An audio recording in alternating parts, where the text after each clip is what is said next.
വലൈക്കും അസ്സലാം വറഹമത്തുള്ള. പൊന്നാരാജിക്ക ഈ എം എൽ എമാരും മന്ത്രിമാരും എം പിമാരൊക്കെ പാങ്ങ് GHS സ്കൂളിൽ മാത്രമാണ് വന്നിട്ടുള്ളത്.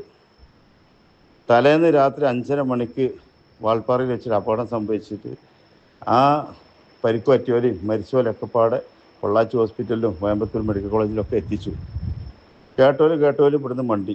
നമ്മളെ KMCCൻ്റെ ആൾക്കാർ, നമ്മളെ മറ്റുള്ള സന്നദ്ധ സംഘടനകൾ, സാധാരണക്കാരായ ജീവകാരുണ്യ പ്രവർത്തനം മുഴുവൻ അവിടെ ഓടിയെത്തി. പക്ഷേ കൃഷ്ണൻകുട്ടി പറഞ്ഞ മന്ത്രി സാറ് അവിടെ എത്തി. അദ്ദേഹം ഉദ്യോഗസ്ഥരായിട്ട് കണ്ടു വേണ്ടുന്ന രീതിയിലൊക്കെ സഹായിച്ചു. അതിനുശേഷം കോയമ്പത്തൂർ മെഡിക്കൽ കോളേജിലെ അപകടത്തിൽപ്പെട്ട രോഗികൾക്ക് വേണ്ടുന്ന ചികിത്സ ഇട്ടില്ല എന്നുള്ള പരാതിയായി. അപ്പോൾ കൂടെ നമ്മളെ കെട്ടിജലിലേക്ക് അവിടെ എത്തി. ആ പരാതി കേട്ട പാടനെ കർശനമായിട്ട് അവിടുത്തെ ഉദ്യോഗസ്ഥന്മാരായിട്ടും നമ്മുടെ കേരള സർക്കാരിലായിട്ട് ഇടപെട്ടുകൊണ്ട് അവിടുത്തെ പാലക്കാടുള്ള ഡോക്ടർമാർ എല്ലാവരും പെട്ടെന്ന് ജലീലിലേക്ക് സജീവമായിട്ട് ഇടപെടൽ തുടങ്ങി. കാരണം ജലീൽക്കാരനൊരു മഹാന് മാത്രമാണ് അവിടെ ഒരു MLA ആയിട്ട് ഞാൻ കണ്ടത്. പിന്നെ നമ്മളെ ബാപ്പു പറഞ്ഞ നമ്മളെ നജീബ് കാന്തപുരത്തിനെതിരിൽ മത്സരിച്ച LDF സ്ഥാനാർത്ഥി ബാപ്പു ഉണ്ട് അവിടെ. 12 മണിയായപ്പോൾ ജലീൽക്ക വേണ്ടുന്ന ഡോക്ടർമാരെ വിളിച്ച് അവിടുത്തെ ഉദ്യോഗസ്ഥന്മാരായിട്ടും ചർച്ച ചെയ്ത് പെട്ടെന്ന് പോസ്റ്റ്മോർട്ടം നടപടി പൂർത്തീകരിച്ച് നാട്ടിൽ കൊണ്ടുപോകാന്നുള്ള തയ്യാറെടുപ്പിലായി. ജലീൽക്കാർക്ക് ഒരു ഒഴിവില്ല. ഒരു നെല്ലുമണിക്ക് അദ്ദേഹം ആ പാവം മനുഷ്യൻ കിടന്നുറങ്ങിയിട്ടില്ല. ഫുൾ ടൈം ചർച്ച.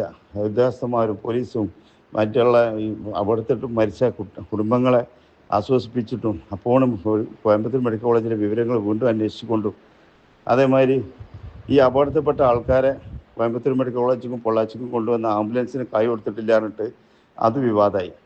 അപ്പോൾ ജലീൽ കയ്യിൽ ഇടപെട്ട് എത്ര ഞങ്ങളെ കാശ് എന്ന് വെച്ചു. 22,000 ആണ് പറഞ്ഞു. ഞാനൊരു MLA ആണ് കേരളത്തിലെ, എന്തെങ്കിലും കുറച്ച് തരാം. അപ്പോൾ 20,000 സാറേന്ന് പറഞ്ഞു. ഈ 20,000 ജലീൽക്കാരൻ്റെ പോക്കറ്റിൽ നിന്ന് എടുത്തിട്ടാണ് കൊടുക്കണ്ടേ. നിങ്ങൾ നോക്കുകയാണെങ്കിൽ മാതൃക. അപ്പോൾ അവിടുത്തെ ആംബുലൻസുകാരെ പ്രശ്നങ്ങൾ തീർത്തു.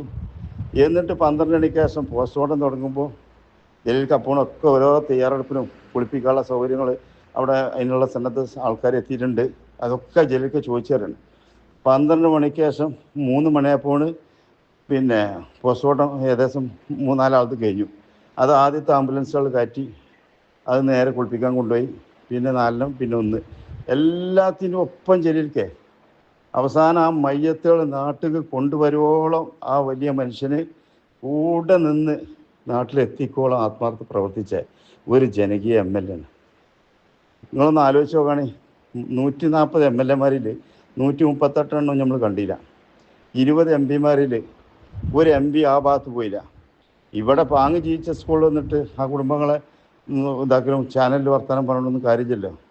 അപകടത്തിൽ പെടുമ്പോൾ അങ്ങനെ ഒരു ദുരന്തം അതും മറ്റൊരു സംസ്ഥാനത്ത് സംഭവിക്കുമ്പോൾ അവിടെ ഓടിയെത്തിയിട്ട് അവിടുത്തെ ഹോസ്പിറ്റലിലുള്ള ഡോക്ടർമാരെ കണ്ടിട്ട് എങ്ങനെയൊക്കെയാണ് കൈകാര്യം ചെയ്യേണ്ടത്, ചികിത്സ കിട്ടുന്നുണ്ടോ, നമ്മൾ അപകടത്തിൽപ്പെട്ട പരിക്കുപറ്റിയവർക്ക് വേണ്ടുന്ന രീതിയിൽ ചികിത്സ ഉണ്ടോ, അതേമാതിരി മരണപ്പെട്ട കുടുംബങ്ങൾ അവിടെ വരുന്ന വേദനിക്കുമ്പോൾ അവർക്കൊരു ആശ്വാസം കൊടുത്ത് എത്രയും പെട്ടെന്ന് പോസ്റ്റ്മോർട്ടമുള്ള സൗകര്യം ചെയ്ത് അത് നാട്ടിൽ എത്തിക്കാനുള്ള സൗകര്യങ്ങളൊക്കെ ഒരുക്കുമ്പോൾ അതാണ് കാരുണ്യം. അല്ലാതെ മരിച്ച് പോസ്റ്റ്മോർട്ടമൊക്കെ കഴിഞ്ഞ് എല്ലാം കഴിഞ്ഞ് നാട്ടിൽ കൊണ്ടുവന്നിട്ട് ആ ബുദ്ധദർശനത്തിൽ വെക്കുമ്പോൾ അവിടെ നിന്നിട്ട് പ്രസംഗിക്കലല്ലല്ലോ ആജിക്ക ഈ പുണ്യം. ഇവരൊക്കെ തിരഞ്ഞെടുത്തുള്ളത് നമ്മുടെ നാട്ടിൽ വിഷമം ഉണ്ടാകുമ്പോൾ അവിടെ ഓടിയെത്താൻ അവിടെ വേണ്ടുന്ന സഹായം ചെയ്യാനാണല്ലോ ജനങ്ങൾ അവർക്ക് വോട്ട് ചെയ്തുള്ളത്. എല്ലാ പാർട്ടിയിലുള്ള ആൾക്കാരും അവിടുത്തെ ഇപ്പം ആജിക്ക സത്യം പറഞ്ഞത് ഇലക്ഷൻ്റെ മുന്നേ ആണെങ്കിൽ 100% ഈ 140 MLA-മാരും അതായത് ജലീൽക്ക് അടക്കം ബാക്കി എല്ലാവരും ഈ MP-മാരും എപ്പോഴോ കോയമ്പത്തൂരും പൊള്ളാച്ചിയും സജീവമായിട്ടുണ്ടായിരുന്നു. വോട്ട് പെട്ടിയിലായി. ഇനിയിപ്പോൾ എവിടേക്കും വണ്ടിയിലെങ്കിലും കുടിച്ചും കുഴപ്പമില്ല. ഏതായാലും ഇനിയെങ്കിലും വരുന്ന നേതാക്കന്മാർ MLA-മാരും മന്ത്രിമാരൊക്കെ ഇങ്ങനെയൊക്കെ ദുരന്തം ഉണ്ടാവാതിരിക്കട്ടെ. വരുമ്പോൾ ഓടി എത്താനും അവിടെ സഹായിക്കാനും മനസ്സ് വരി കാണിക്കട്ടെ.